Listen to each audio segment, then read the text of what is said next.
Hello everyone, আসসালামু আলাইকুম। কেমন আছেন সবাই? চলে আসলাম নতুন ধানের নতুন চালের পিঠা নিয়ে। এখানে আমি কিছু পিঠা নিয়ে নিয়েছি, আগে থেকেই তৈরি করে রেখেছিলাম। এই পিঠাগুলোকে কেউ নকশি পিঠা বা ফুল পিঠা বলেও চেনে। আমরাও নকশি বা ফুল পিঠাই বলি। পিঠাগুলো দেখতে যেমন সুন্দর, খেতেও তেমন সুস্বাদু ও মুচমুচে।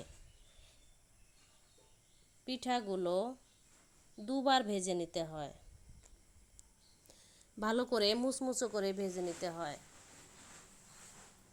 তারপর খেজুরের গুড় বা চিনির শিরাতে ডুবিয়ে নিতে হয়।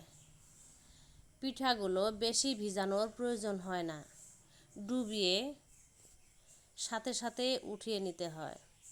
আমি এখানে পিঠা মুচমুচো করে ভেজে নিয়েছি এবং শিরাতে ডুবিয়ে দিয়েছি। ডুবিয়ে বেশিক্ষণ অপেক্ষা করব না, উঠিয়ে নিব। আমার ভাজা শেষ, ডুবানো শেষ, এখন পরিবেশন করব। আপনারাও আমার মতো এই পিঠাগুলো বানাবেন। ভালো থাকবেন।